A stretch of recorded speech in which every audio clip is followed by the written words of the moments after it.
Story 1. I got a job at a temp labor for hire agency by showing up at 5 in the morning every day, working hard, and putting in extra effort so I would be called back. I was lucky to find a place that kept calling me. When the seasonal outdoor work slowed and they were about to let me go, the full-time employees I had worked with spoke up for me. They urged management to keep me and hire and train me because of my work ethic and my willingness to learn and do anything. I have now been with this company for about 13 years, and I still count myself fortunate that I stumbled upon this job when I did. It helped me climb out of a very hard cycle. It also helped me get and stay clean. I do not doubt that this chance occurrence saved my life given the path I was on at the time. Story 2. I was rent-evicted when I lived with my mom. The landlord moved someone else in after kicking us out and raised the prices, effectively pricing us out of the area because the house we were renting was at the lower end for rent. We could not find housing during the few months we had to look, and we ended up living in a campground in a tent with my mom for 8 months. We were lucky to be in a campground and not on the streets, but it was a hard lesson in how expensive it is to be homeless. You cannot refrigerate food without buying a cooler and continuously refilling it with ice. It got cold around October, so we had to buy heaters and many propane tanks, with no other option in Canada and the constant risk from propane. Just getting somewhat comfortable cost around $600. Plus the lot fee, which was around $600 per month. My mom was approved for a car from a dealership because she had decent credit at the time and received a $5,000 cashback option, which she used to move us to a cheaper city and get set up in a house. Story 3. In 2015, I couchsurfed for 5 months. Once or twice a week, I stayed in a sketchy hotel room rented by the hour. I saved most of my paychecks from my minimum wage job. I ate only 1 to 3 times a day. I finally rented a room from a kind woman and stayed there for 9 months before getting my own apartment. I purchased a house last year. I have come a long way. Story 4. I am grateful to the social workers who fought by my side and helped me face the immense guilt I felt for relying on services such as food banks, community dinners, and employment services. I went to work every day despite my body being destroyed from manual labor. I was never late, and my coworkers sometimes shared their meals with me. It was a dark time in my life, and I am thankful to myself for only using marijuana and cigarettes and nothing harder. I am also glad I had people to live for. I was so close to ending my life multiple times, but somehow I am still here. Story 5. I dove headfirst into alcoholism, lost my job and my apartment, and lost most of my belongings in a storage unit. Thankfully, I was able to keep my mattress, coffee table, and sofa in my dad's third-car garage. I went to jail for a second charge of driving under the influence and spent a month in Durango. When I was released, I stayed with a friend and applied at a car wash he said took everyone who applied, a place that may or may not rhyme with Maxons. My driver's license was suspended, so I assumed that would rule me out. It turned out only 2 people there had licenses. The other 20 or so were on some type of parole, probation, or monitoring because of driving under the influence and similar offenses. I started by vacuuming cars at the starting line, then moved to pre-spraying and scrubbing cars as they entered the wash tunnel. I was even driving the cars from the vacuum line into the tunnel to line up on the track. They didn't care. I made a deal with my dad that I could sleep in his guest room if I worked a full day there, 7 a.m. to 5 p.m. I usually worked 5 or sometimes 6 days a week, but on days I was not scheduled I had to couchsurf. I had to ride a bus to and from work. It took a while, but I got through my legal issues and saved every dollar I could from work.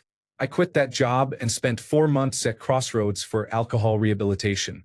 They lock you down the first month, then allow you to get a job for the next 3 months. I got an entry-level tech support job at a data center I could bike to. After completing the program, I moved into a sober living house. I saved and eventually financed a Ford Fiesta from the Mr. Ed department at the Ford dealer. They charged me about 16% interest on a 60-month loan. A base model Fiesta with manual roll-up windows cost me about $33,000. I stayed in the sober living house until I felt financially stable enough to get my own apartment and paid off the car. Life has been getting better ever since. I do not drink anymore. Story 6. I avoided the trap of substance abuse. Most of my friends started using drugs, and it drained all the money they had. Story 7. My dad was homeless for a while. He got a little out of control with drinking and briefly dabbled in hard drugs. He had always used marijuana but got caught up for a short time on heavier substances. He worked for a contractor for about 8 years and eventually started earning decent money. He was living in the woods behind a grocery store for a while, brushing his teeth and freshening up in their bathroom. Eventually, he moved into a sketchy hotel room for a couple of years, one of those pay-by-the-week places. He was hired at a company I used to work for. He took a small pay cut initially, but it was a guaranteed paycheck every week. Eventually, he got his prior legal issues sorted out, and with that behind him and holding a steady job, he now rents a house and is no longer in the hotel. I sold him my last car for half the Kelly Blue Book value. I love to see him doing better and staying clean, except for marijuana and the occasional beer. A lot of us are just 1 or 2 bad choices or a job loss away from being on the street. Story 8. Homelessness has levels. Once you reach the point where you cannot prove your identity, you are lost. No driver's license, no birth certificate, no social security card. You become a ghost in this country. Over time, the friends and family who could vouch for you disappear. For men, it means struggling on the streets. For women, it can be a fate worse than death. Trafficking, rape, and abuse. Story 9. I had one bus buddy I could hide with from my abuser. Her father-in-law owned a rundown place that had been vacant for years, and I moved in exchange for making it livable. Once I did, I started paying rent. Luckily, I did not lose my job because of my housing situation. I was homeless from age 15 to 24, so I finished my education while couch surfing for years. I guess it was all about luck. My luck left me for a couple of years, but it helped me through some really hard times. Story 10. A relationship breakdown led to homelessness.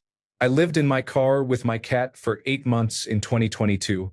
Over Christmas, I picked up a temporary job in addition to my salaried position and used those paychecks to secure a small 1-bedroom flat by the time the temporary job ended. Landlords would not rent to me when half my salary went to rent, but they accepted me when the temporary job reduced my rent obligations to 30%.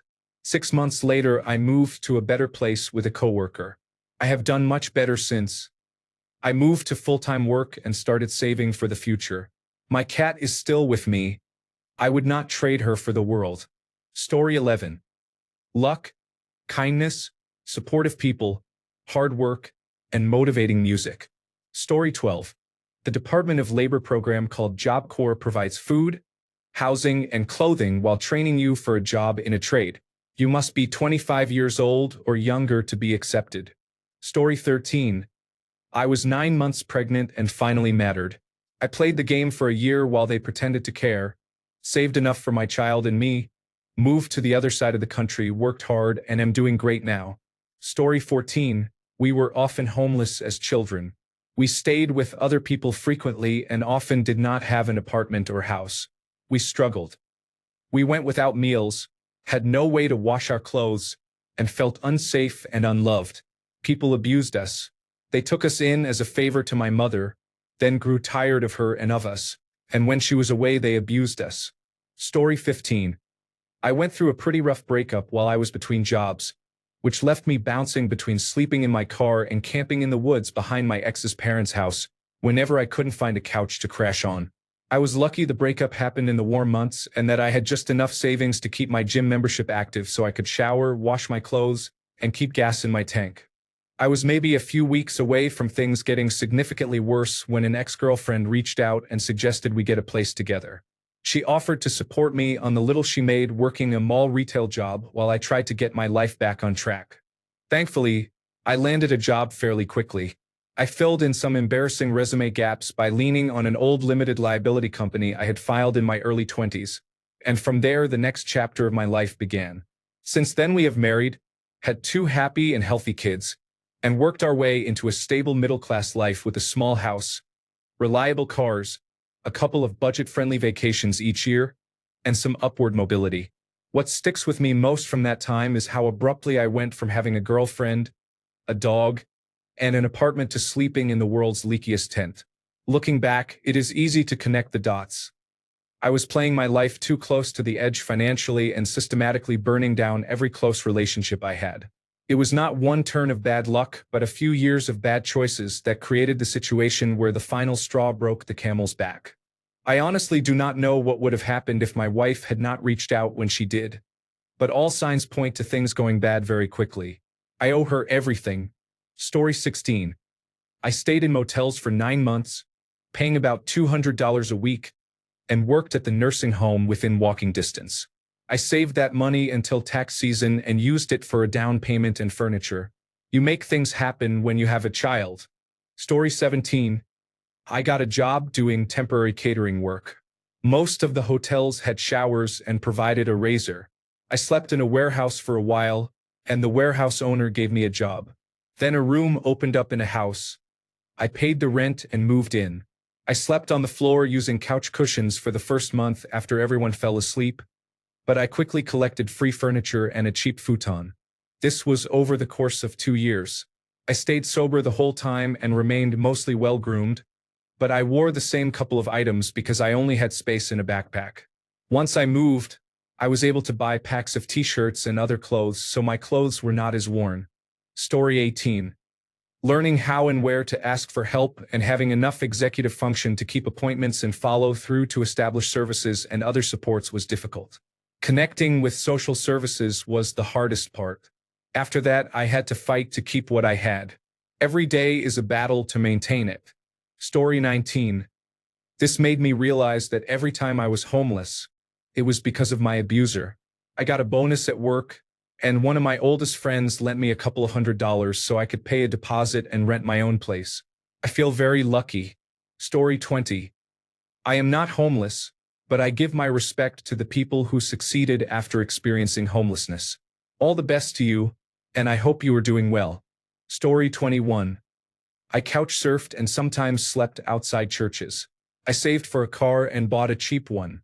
Having a car gave me more job opportunities, and I occasionally slept in it.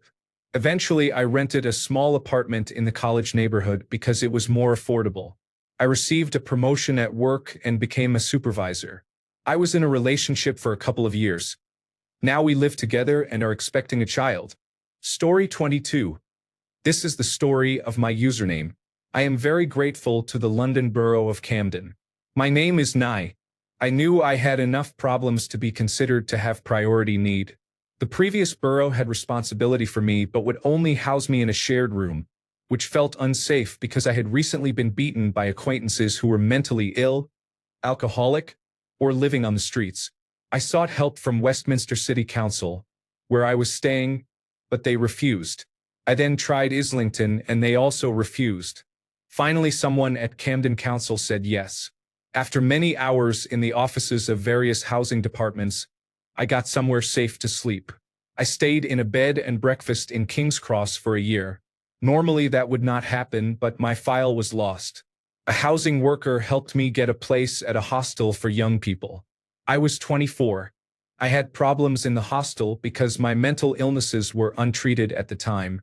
After an incident in which I threw a chair, went to hospital, and was discharged the same day, I was given a temporary flat with a support worker.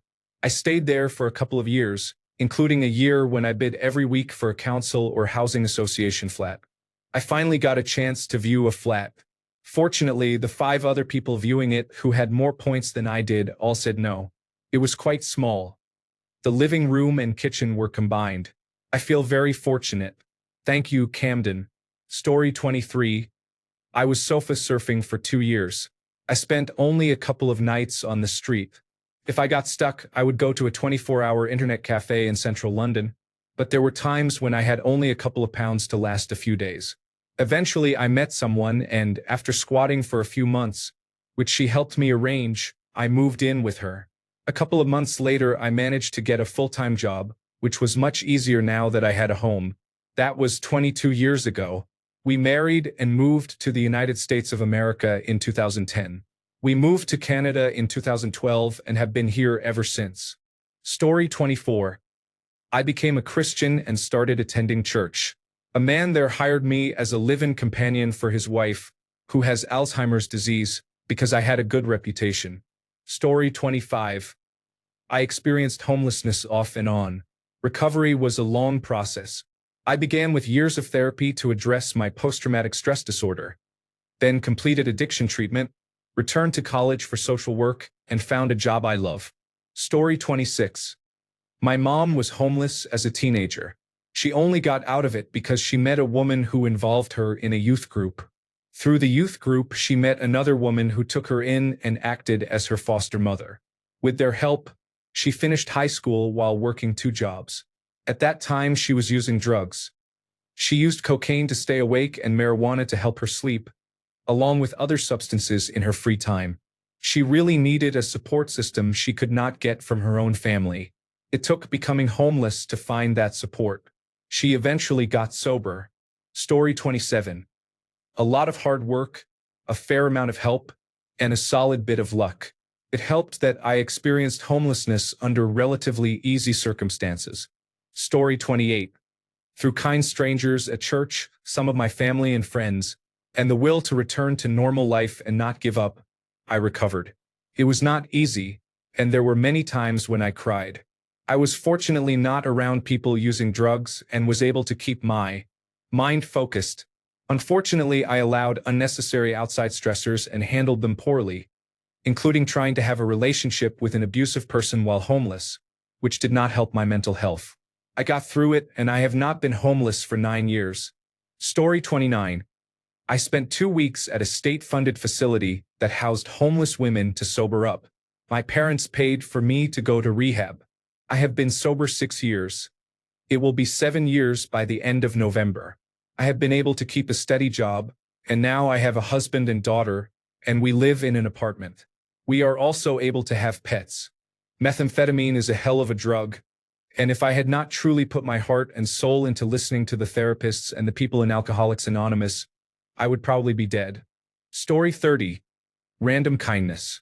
I was panhandling on a downtown street when a local business owner offered me a job at his cafe. I took it as motivation to go back to school. I attended school during the day and worked a full-time job at night for 3 years with no days off. I went to college, landed a great career, met my wife, and became a proud homeowner. I have been in my field for 15 years. It was all the random kindness of a stranger. Story 31. I bought a van and lived in it for a while. I saved as much as I could, showered at the gym, and ate mostly canned soup and discounted protein powder. I pretended to everyone, except very close friends, that I wasn't homeless and had just moved a bit farther away. Kept interviewing relentlessly and read a lot at the library. Eventually, I landed a job in my field that paid well enough for an apartment. I stayed in the van another 4 years to pay off debt and out of a strange sense of loyalty. I still own it, but I don't go in it much anymore. Story 32. I slept in my car, took showers at friends' houses, and ate $1.50 Costco hot dogs piled with onions, mustard, and ketchup for calories. I got a job in the career I actually wanted. 10 years later, I own a house. I would not recommend that path, as it triggered a flood of mental health issues that I am still dealing with. What made it worse was a herniated disc in my back. I could not take just any job because physical labor aggravated the injury and left me completely bedridden. Story 33. I stopped buying avocado toast. Then I pulled myself up by my bootstraps, which was tricky since I'd sold my boots for a sandwich the week before. It's all about hustle culture or something. Story 34. I became a sex worker, fell in love with a client, and married him. We are very happy a decade later. Story 35. Honestly, mostly by being shameless. I was very open about being queer and having been forced out by violently homophobic parents, which led to couch surfing. I entered sex work and became skilled at search engine optimization long before many local sex workers were building websites. I fought the student disability system until I got approval to attend university part-time for post-traumatic stress disorder and attention deficit hyperactivity disorder. I asked friends to drive me to appointments with an attention deficit hyperactivity disorder doctor to get medication or to view potential rentals, accepted hand-me-down clothes, and carefully budgeted so I could travel to different cities every semester break, see a few dozen clients, and set that money aside to pay rent during weeks when local clients were scarce or I had too much schoolwork. I also saved a bit to attend tech conferences, hoping to network while seeing clients in the evenings. Sometimes there was overlap. I was open enough that I did not care. When I graduated, a friend from my broad social media networks of queer and disabled people found a job listing they thought I could do. I wrote an equally direct cover letter that was honest about my work history, explained that I had learned to deliver customer service in much more dangerous conditions, and I got the job. Years later, I quit sex work and moved into a job I found through the tech conference circuit, where my lived experience is especially valuable. I am happily married to the woman my parents kicked me out for, who has been with me through this whole journey. We were homeless together more than a decade ago, and now we are both making progress with trauma therapy, working difficult but meaningful jobs, and trying to let go of the hypervigilance that living as queer and transgender people can instill. Story 36. I had a good support system of friends who let me crash on their floors or couches and shower while I worked 3 jobs, so I would not have to sleep in my car. Story 37. I spent what little money I had to make myself presentable. I went out every night until I became romantically involved with someone who was able to give me a job. It was shameless, but that winter was so cold I did not think I would survive otherwise. Story 38. My spouse was homeless for several years before we met and was on dialysis. After being denied supplemental security income 3 times, he worked with his dialysis social worker and was approved on the 4th application. He began working part-time at a restaurant and enrolled in part-time community college classes, then earned grades sufficient to qualify for a pathway to a 4-year university. He spent a lot of time at the college gym to use the showers and air conditioning. Around this time, a friend of a friend rented him a room, and he always set aside his rent first from that benefit. He then enrolled full-time and qualified for student loans, which, together with the benefit and his part-time restaurant work, kept him financially stable. We met around this time and eventually moved in together while attending the same college. It was rough financially until he received a kidney transplant during college. After graduation, he eventually found a career job. He does not earn a high income, but together we have never been in debt. Story 39. I lived in my truck for a while. One morning I went into work early and used the janitor's closet to give myself a makeshift shower. When I came out, one of the assistant managers was there and asked what was going on. I explained my financial situation. Because he and his wife were earning enough money and did not plan to have children, they paid 1 year's rent on my old apartment, paid for groceries for a year, and covered some bills so I could save money. I later learned they documented that I was paying rent when I actually was not, so I would not lose my apartment. I eventually got another job next to my full-time job. My parents found out years later and were not happy that I had not asked them for help, but I did not want to be a financial burden. Story 40. A friend let me stay in her old barn for 8 months while I saved up. I do not know what would have happened without that support. Story 41. I do not know if this counts because we never actually ended up sleeping in our car or in a shelter. We were extremely lucky to have a local friend with the resources to take us in. I was still essentially bedbound and severely depressed after coronavirus disease 2019, and my wife was struggling to find a job that paid enough to support us both and our cat. Our friend allowed us to stay as long as we needed, which gave me the space to convalesce and gave my wife the breathing room to find a job that paid a living wage. If we had not had that material support, I most likely would not have lived much longer after the first night sleeping rough. Story 42. I have been homeless multiple times. As a child with my mother, I felt powerless. As a teenager, I was still too young for most jobs, but by the end I was old enough to work and helped with bills. When I was 18, my mother dropped me off at a homeless shelter. At 18, I worked 2 jobs and went to school full-time until I could find the cheapest, most substandard apartment possible. I made it work there for over a year. I left an ex-partner and was homeless again at 21. I lived in my car, worked as many hours as I could, and saved until I could afford an apartment. I ate cheaply and sometimes not at all. These options assume you already have a job and the documentation to get one. If you need a street address, the United Parcel Service Store has mailboxes that count as a street address, or at least did at the time. Story 43. I am a woman. so I was able to get into an apartment where the leaseholder regularly sexually assaulted me in exchange for letting me stay on the sofa I had been sleeping on. Eventually, I saved up a deposit, found a roommate, and got out of there. I do not remember exactly how long I lived there, somewhere between 6 and 8 months, but the alternative was returning to sleeping in my car in the parking lot at my job. I was homeless for only a week or so because I chose to accept sexual assault in exchange for a roof. I was a few months past my 18th birthday, so I did not know what else to do. I guess this is the distinction between homeless and unhoused. I was homeless but not unhoused for long. Story 44. I found friends to live with. With enough of us, our low-paying jobs got us a tiny apartment. We went from there. Story 45. Did none of you try to hang yourselves? I have multiple disabilities and am being trafficked because I blew the whistle on mass civil rights abuses at my corporate employer. No one helps me because of my disabilities, and my traffickers are educated men and decorated war veterans. Story 46. I was young and relied on the generosity of friends. I slept on a mattress in a friend's basement for a few months until I could save enough to get a very small apartment. I did not have trauma, family abuse, mental health problems, or drug and alcohol issues. My parents asked me not to live at home anymore, so I left. I had a job that paid slightly more than retail, which helped. Story 47. I got a job in a national park. It gave me a place to live and helped me save money. Story 48. I lived in an abandoned house for a while. I moved to another state and got a job at an extended stay hotel where they gave me a free room.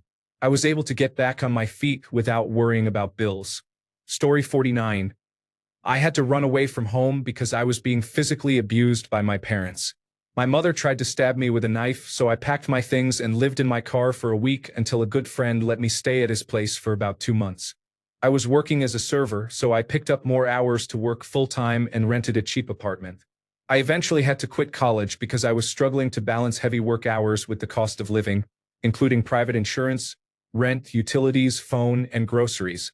I later relocated to San Francisco's technology hub. I worked for a nonprofit for a few years to build project management skills while working nights as a server and bartender. One day, I landed an entry-level project manager role in the technology industry. I advanced rapidly by demonstrating a strong work ethic and skills, earning multiple promotions to senior program manager and then moving into technical program management. Story 50. I couch surfed for 6 months. I only stayed there at night. If I was not working, I spent my days at the park. I would arrive at my friend's house at 9 p.m., shower, sleep, and leave before anyone else woke up. I wanted to intrude as little as possible. I saved enough to rent a small apartment, and a few years later I bought a house. Story 51. In 2002, I left an abusive situation with my baby in an infant carrier and a garbage bag of clothes. I couch surfed for a few months, found an apartment, and returned to college. By 2007, my child and I were stable and I had a degree. If you are homeless and reading this, do not give up hope. You can do this. I am cheering for you. Story 52. I worked several part-time jobs in my early teens until I could afford rent. Story 53. When I was homeless, I was lucky. I knew many people who had been homeless, so I was able to couch surf for a few months until I entered a residential assistance program, a mix of a group home and a halfway house. I never had to sleep on the streets, and I was able to maintain my hygiene. Story 54. A friend of mine with autism was abused a lot as a child and was kicked out as soon as she turned 18. She spent about 8 years in and out of shelters, couch surfing, and sometimes sleeping on the train. She finally had a breakdown and spent a month in a mental hospital. There she met an amazing caseworker who helped her apply for Section 8 housing assistance, supplemental security income, and Medicaid, so she could have her own apartment. I wish I could say she is doing great now, but the trauma from those years continues to make her life difficult, and it will take a lot of therapy to unpack it all. It is unfortunate because she is funny, charismatic, and intelligent. At one point, a caseworker tried to get her additional help that required an intelligence quotient test. She did not qualify because she scored 137. They were both surprised, so she took another test and scored 135. Her mother did a great disservice not just to her daughter but to the world by inflicting so much trauma on her and then dumping her on the streets. Story 55. I was not homeless, but I did live in my 1998 Toyota Corolla for a summer between apartments. It smelled like old Taco Bell and shame. You get very creative with baby wipes. Story 56. Coronavirus lockdowns bankrupted my business of 25 years and led to losing my house of 37 years. I bought a few cheap plots of land at a tax sale and now live on one in the remote Mojave Desert. The rest proved difficult to flip. The first couple of years were rough and everything seemed to go wrong. I was mauled by a pack of dogs, which required surgery and several days in the hospital. The transmission failed 100 miles away at a family Christmas gathering. The week after that, the other vehicle I had fixed up for life in the desert burned on the side of the highway while I was on my way to pick up the one with the broken transmission. I was therefore stuck driving a 30-year-old recreational vehicle for over a year.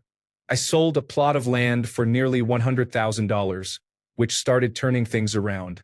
Rather than spend it, I used a small portion as seed money to start a new business buying return and surplus items, mostly tools and hardware, at auctions and reselling them on eBay.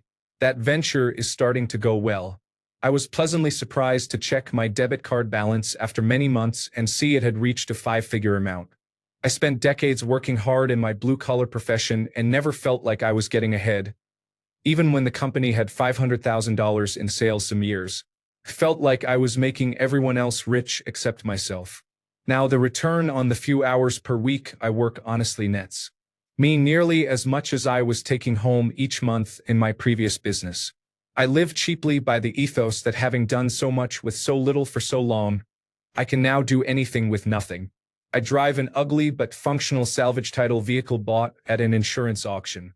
I still live in the remote desert with my dogs and cats and am finally enjoying life again. Story 57. I went to the Young Women's Christian Association for help in my local area. They helped me get a job and gave me a regular quiet space with internet access and rooms for private phone calls. They connected me with a network of other women who understood my needs. I am now a regular donor to help the next woman in my situation. Story 58. I was fortunate to still have my car, so I saved every penny, took any job I could find, and used a gym membership to shower. Aside from that, I stayed out of sight until I was cleared for my own apartment. I lived like that for 3 months until I was finally approved. Story 59. I stayed in a homeless shelter for 3 months to save for my first apartment at 19. I worked full-time as a live-in nurse aide and was paid weekly. I worked 3 days on and 4 days off, and I filled in with extra shifts to make up the difference. Story 60. Arizona, 1977. The official story I was told was that I had to leave the ranch where my other half and I were living because I was not working there and refused to move back east. I went to Tucson and couch surfed for 6 weeks at the apartment of some sympathetic people I had recently met.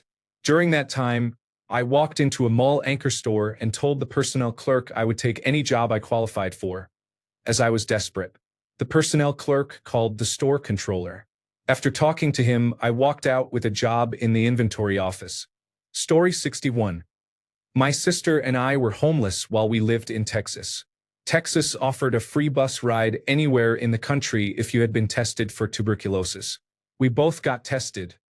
She tested positive and I tested negative. She went to California, where my mother lived, and made friends with a neighbor who paid for my bus ticket there. I did not have a phone, so she had the neighbor call the local police to tell me she had died so I would know to call her. The neighbor told me about the waiting bus ticket, so I took the bus to California. We lived with my mother for a while until she left again. By that time, we knew to be prepared. She went east to hike the mountains, and I went to Ohio to stay with friends. Story 62. I went to Santa Monica College, worked 3 part-time jobs, and entered a homeless shelter in 1990 and 1991. Every day I had to chip away at it. I was laid off last year, and my mental health is destroyed, so I am technically homeless again. It is a hard cycle to break. If I had it to do over, I would have left Los Angeles in 1990. The feeling that the other shoe is about to drop has not gone away since I first became homeless. Story 63. I moved back in with my parents until I became financially stable enough to rent an apartment. Story 64. I was not truly homeless, but I was semi-homeless for most of a year. I had a low-paying grocery store job and had to move out of the place I was in. Apartments did income checks and required pay stubs showing net income at least 3 times the rent. I made about 1.2 times the average rent working full-time. I was still working and living in my car, so I was not sleeping under overpasses. I had a 24-hour gym membership to shower or hang out indoors, and a relative a couple of hours away I could stay with occasionally if I had consecutive days off. I mostly parked in a cemetery down a hill to sleep. It was very private and not visible from the road, and I never saw anyone else there at night. I kept trying to rent a room, but demand was high and listings were gone by the time I inquired. Roommate advertisements that specified women only excluded me, which cut down options. Working full-time and living in a car made it possible to save a lot, even with a low wage. I limited spending to food, gas, and insurance and kept those expenses as low as possible. I used a real estate website to contact advertisements for vacant houses for rent and explained that I wanted to rent the place and would have roommates move in later. Most of the houses were in a rough part of town and run down, which probably made owners more flexible. I was rejected many times for low income, but eventually found a private owner renting a 3-bedroom house who did not care as long as I paid 3 months rent up front. I paid it. Within a month, I found 2 roommates to move into the other rooms and recovered most of the money. The house had not been cleaned and was in poor condition, so I cleaned it myself, but the rent was well below the going rate. I lived there for a few years, met some good roommates, and did fine. What I was paying to live there was only about 1/3 of my income. Thanks a bunch for sticking around till the end of the video. Remember to subscribe, and until next time, stay awesome and goodbye.